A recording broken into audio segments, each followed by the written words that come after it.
Well, welcome back. I want to open with a number that stopped me pretty cold when I read it, actually. Women with the highest levels of forever chemicals in their blood hit menopause on average 2 years earlier than women with the lowest amount. 2 years. Wow. And because your ovaries are winding down early, your heart health, your bones, your metabolism, well, they're all going to wind down early with them. So this is not just a small thing. I think that's a pretty big. And we throw around the phrase hormone disrupting chemicals, pretty much like wellness wallpaper. Today, I'm going to make it pretty concrete. I'm going to tell you the big three, the ones that actually matter for your metabolism and your hormones, what they are, exactly how they work on the receptor level, and which hormones they hijack specifically, precisely where you're going to find them hiding in your house and your lifestyle, and what the newest research is saying about what they're doing. So whether you can test them or not, what actually works to get them out of your body and keep them out is more important. So I'm going to be honest with you in this podcast about my own house, including the one thing I can't fully vouch for. Stay with me, guys. I'm Gallagher. This is the Metabolic Alchemist. Let's get into it.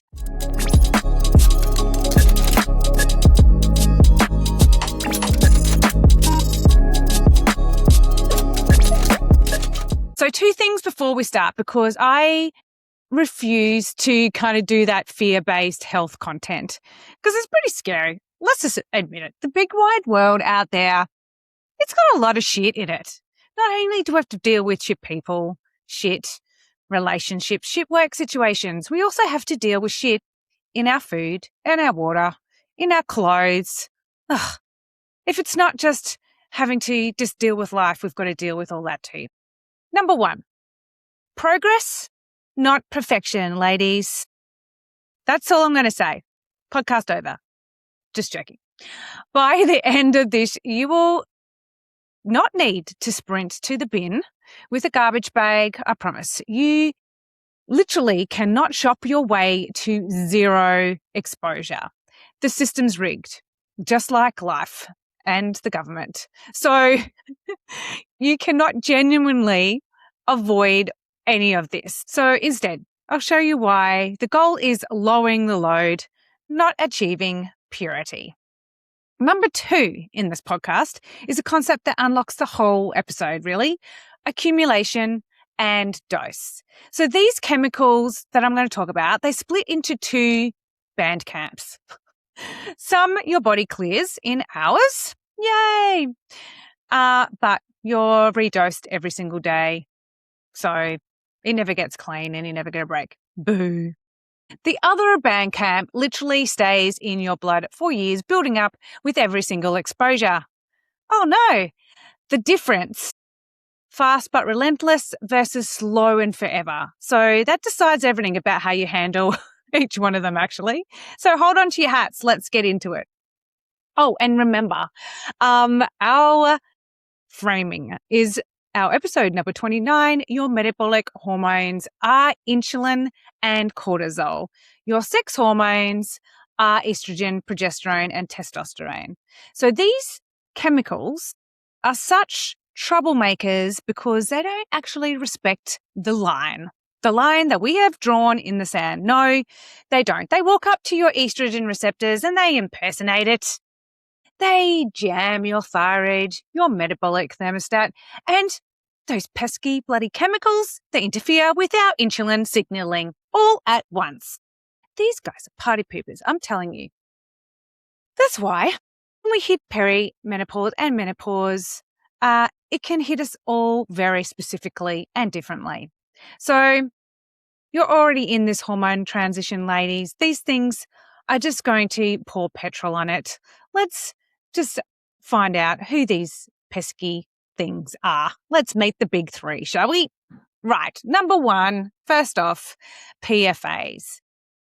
Per and poly fluoroalkyl substances. Let's call them PFAS because I am really crap at chemical names. Let's just say these are in the band camp called forever chemicals. I think the name says it all, doesn't it?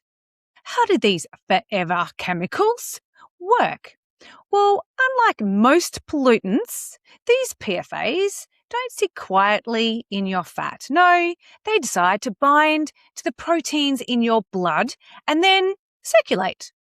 And some of them have a great time. They hang around for a half-life of years. Yes, and that's the accumulation problem in its purest form. Every non-stick pan, every glass of contaminated tap water tops up that tank that barely drains. So while they're in there, they're doing three things. They activate receptors I call them PFAS, but they're called PPARS. I don't even know what the word is, but let's just call them PFAS.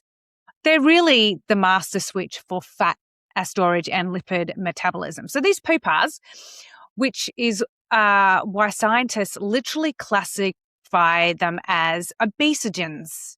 There's a new word to say, obesogens. Anyway, these obesogens chemicals, they literally reprogram you to store fat. Yes, that's why they're called obesogens. Did you know that? They interfere with your thyroid hormone signaling by dialing down that metabolic thermostat that sets how many calories you burn at rest. And in the ovaries, they suppress enzymes that make your sex hormones, lowering estradiol and pushing up follicular stimulating hormone, which essentially is the hormonal signature of your ovaries aging faster. That sounds terrible. Could you imagine your ovaries just shriveling up because of the PFAS? Yes, that's what's happening. And let me tell you where they're hiding. They're hiding in that non-stick cookware, the thing that made your life easy, Teflon pans, all of the things that's coated. And if you ever see it peeling, just throw it in the bin. This Teflon pan is literally the classic example of a PFA exposure, just increasing the PFAS more. Oh, don't forget the waterproof and water repellent clothing, rain jackets, hiking gear, and yes, some performance activewear.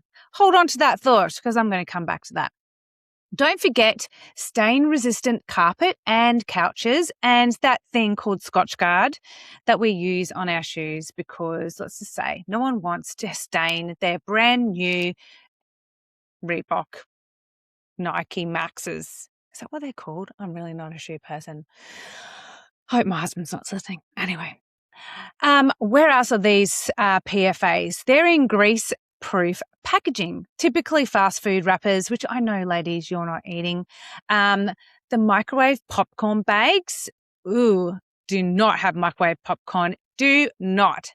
Compostable takeaway bowls, which I know you're not going to go and buy those because you're going to use proper bowls to eat from. Pizza boxes, some long wear and waterproof mascara. So, ladies, don't go. I know you're going to get panda eyes, but at least you're not going to get PFAs, all right? Panda eyes and running mascara is much better than having obesogens floating around for half a decade. And the one big one for us Aussies, our drinking water. I know, because literally the firefighting foam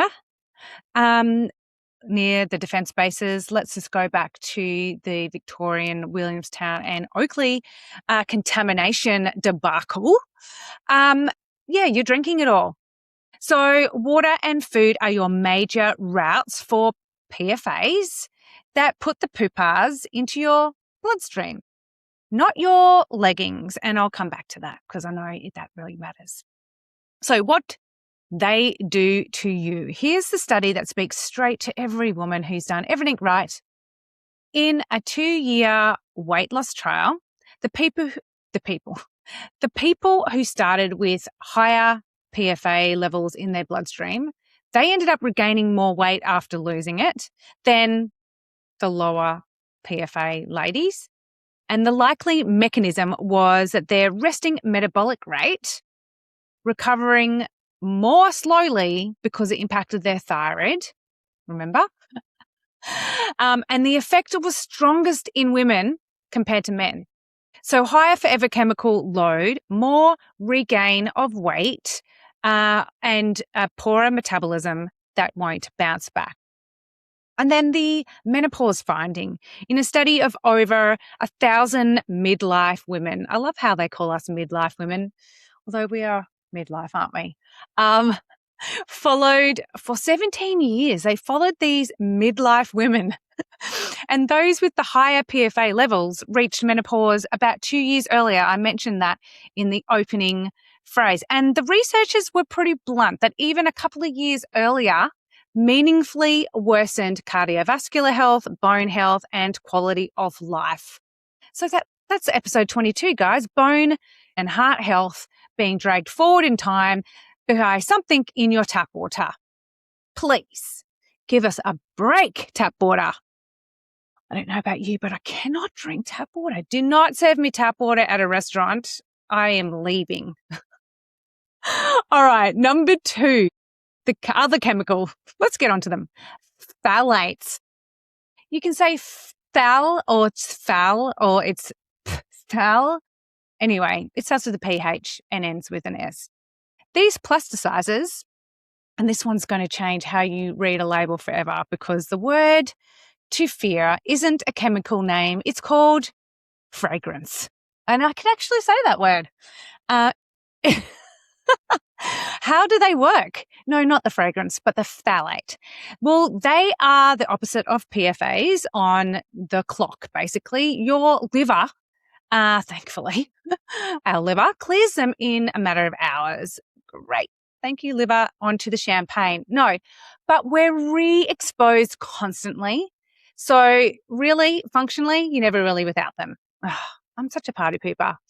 While they're circulating, they're actually now doing something called anti-androgenic interference with our hormones, estrogen and testosterone and follicle-stimulating hormone.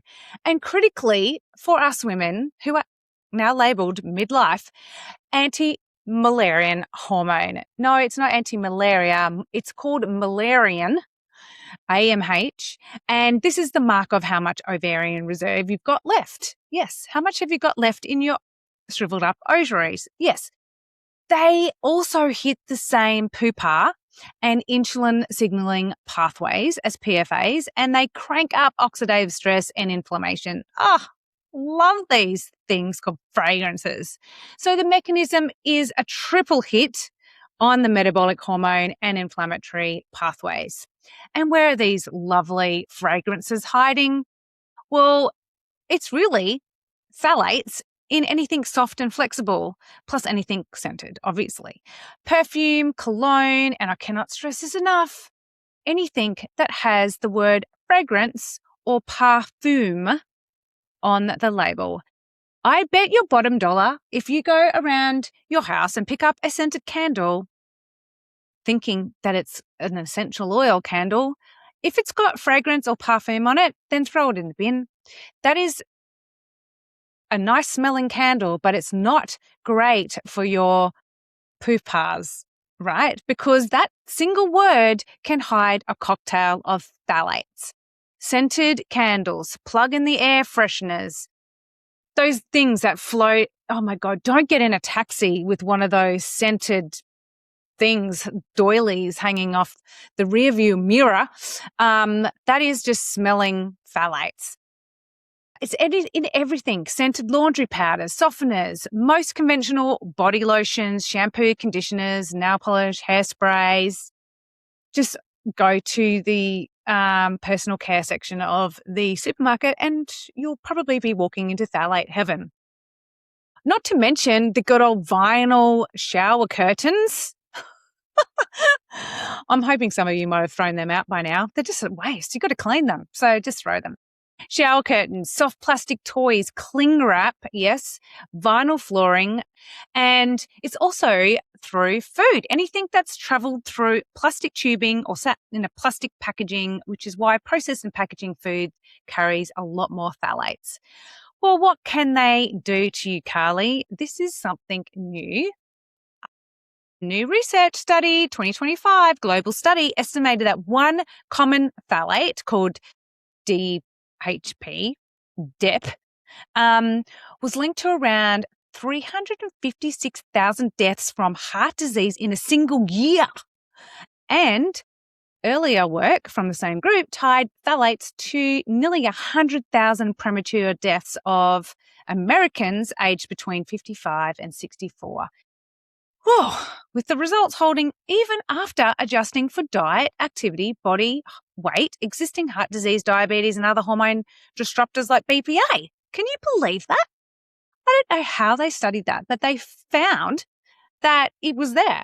Heart disease literally is one of the number one killers across the world, especially in women after menopause. So this isn't just abstract. And on the hormone side, phthalate exposure is associated with altered estradiol, that's estrogen, follicle stimulating hormone, and anti-Müllerian, yes, AMH.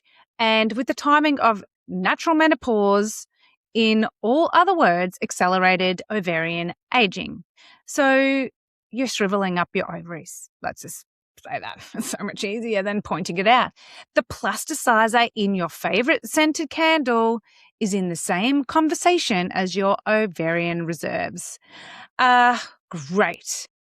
Throw the candles in the bin. And I know some of you like to wear perfume, but this is just a health warning. Third, BPAs, bisphenol A. Okay, and it comes with the biggest con in the whole low tox world, to be honest. BPAs is xenoestrogen. That's not hand waving. It's physically binding to your estrogen receptors and it impersonates the hormone as well. Hello, wise guy. It also acts directly on your beta cells of your pancreas. That's the thing that secretes insulin. Oh, there's that word again. And it promotes the formation of new fat cells. Don't you just love BPA? What are you doing to me, BPA? So literally, it's hitting the same sex hormones and insulin system simultaneously, and it does it all at low dose. Sneaky little pest. Well, where is this BPA hiding? Well, it's hiding in the lining of food and drink cans. They're the major ones. Also, on those nice little thermal printer receipts, that shiny checkout docket that you have in your back pocket, hard and clear polycarbonate plastics. So think of those older water bottles and food containers. They're often marked with the number 7 on them. So don't be shy. Look at the bottom of those plastic containers. It's also in some of the dental sealants too. So what does BPA do?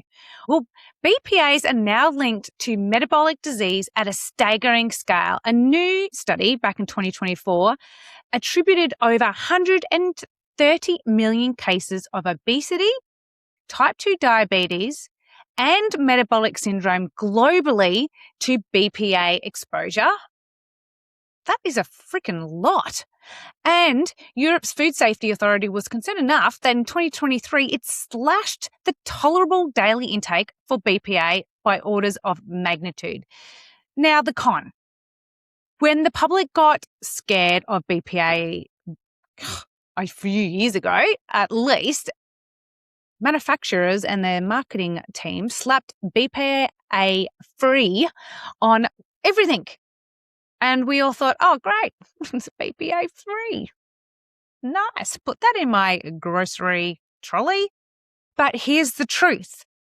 BPA free is a marketing claim that means they just left out one molecule.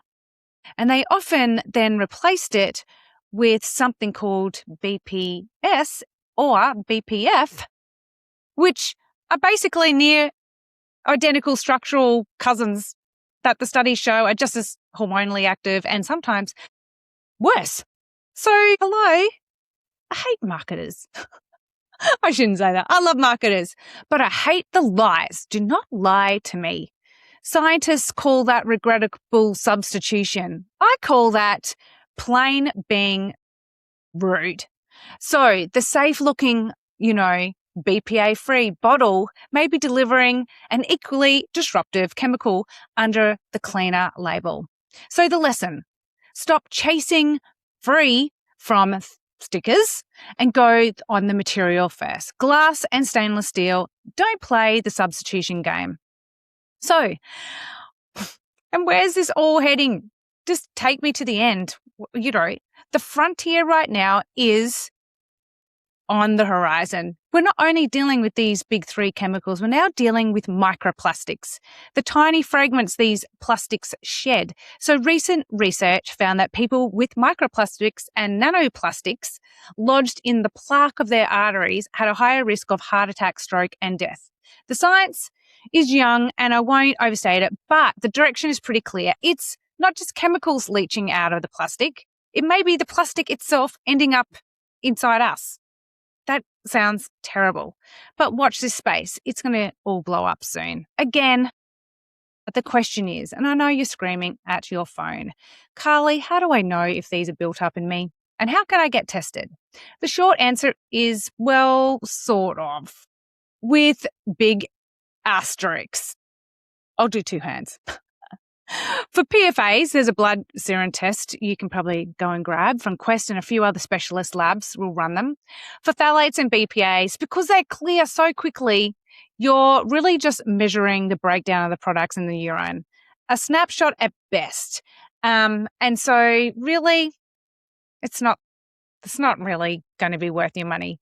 There might be some newer consumer kits with a test panel that do both now, but here's what the actual clinical guidelines or guidance says, and why I want you to hear it before you go and spend money. A test only tells you your level at the one moment that you're doing the test. It can't tell you where the exposure came from.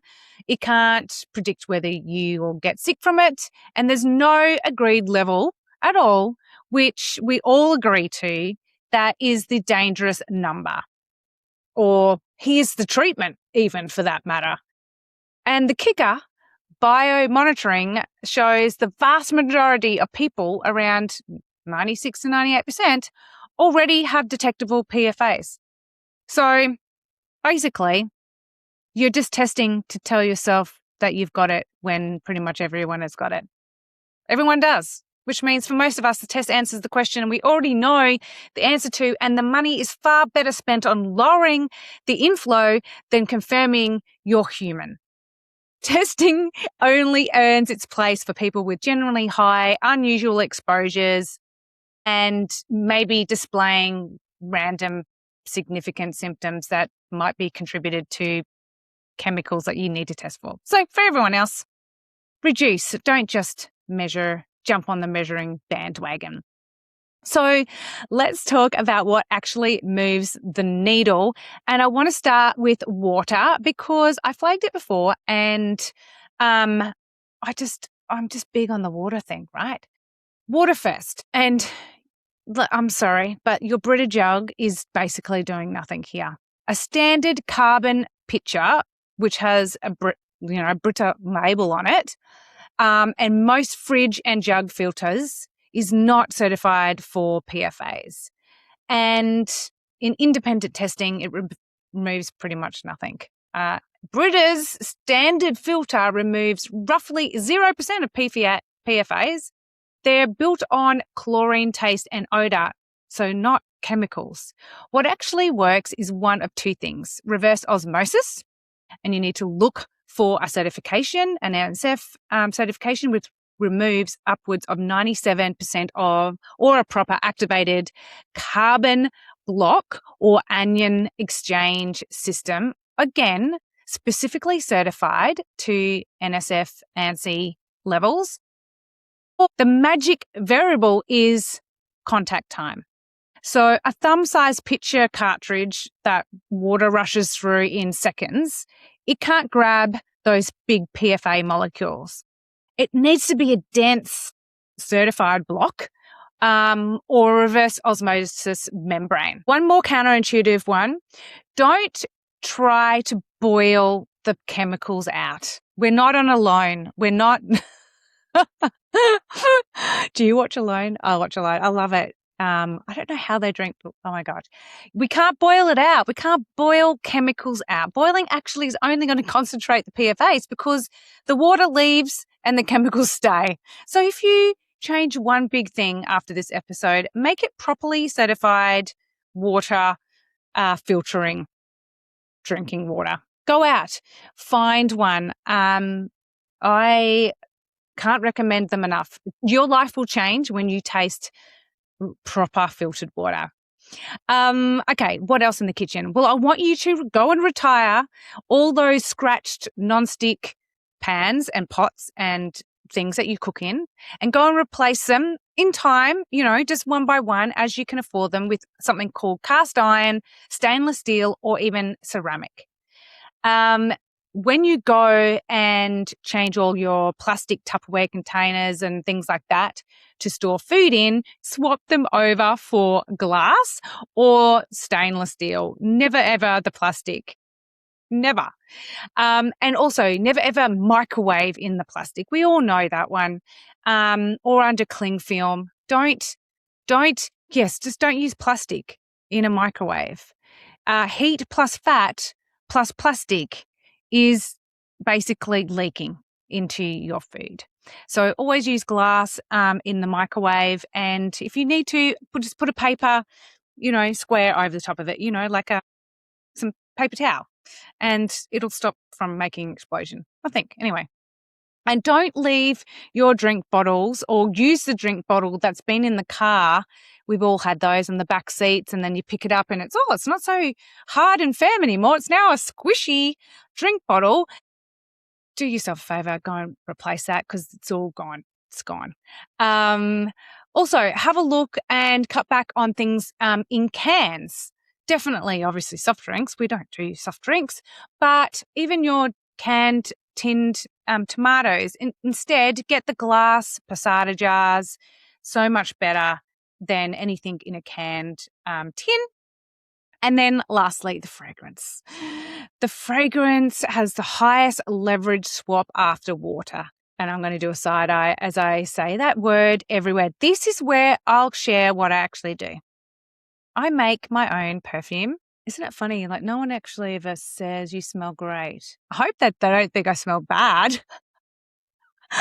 But I make it all from essential oils. I make my own soaps and I make my own body lotion and our whole house, laundry powder, dishwashing sprays, every cleaning product is generally non-toxic, and it's easy because once you've changed, and you can change them over in your every shop, right? And honestly, a lot of my cleaning is just white vinegar and bicarb soda, which costs pretty much nothing and works so much better, by the way.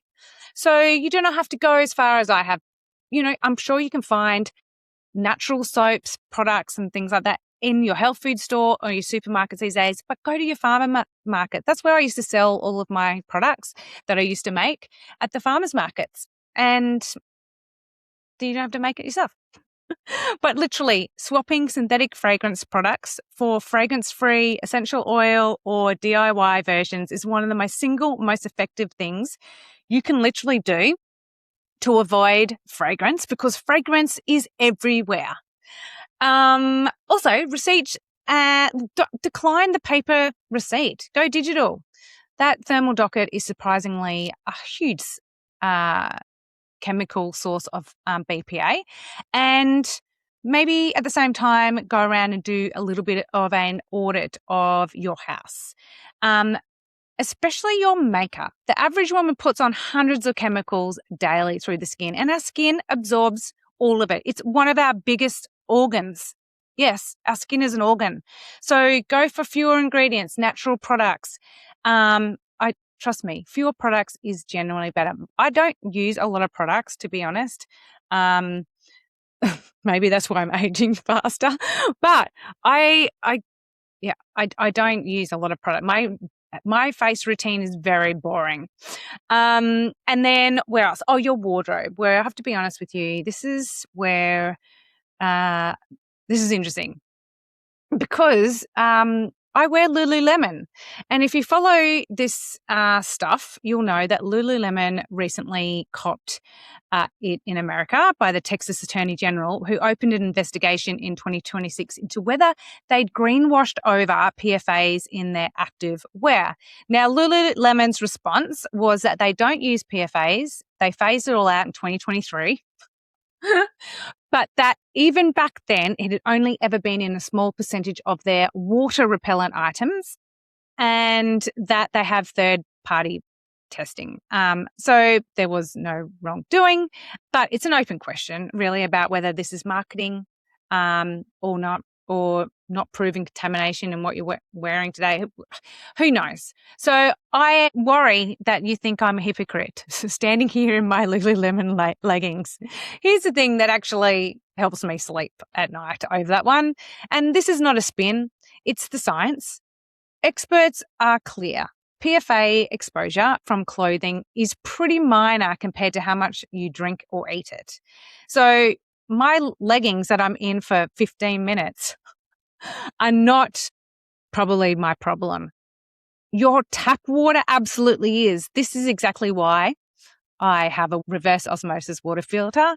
I don't do shame because the system is built so that even a naturopath who makes her own soap can't fully really vouch for what's in her wardrobe. So I'm not going to win this by being perfect and wearing hemp tights, personally.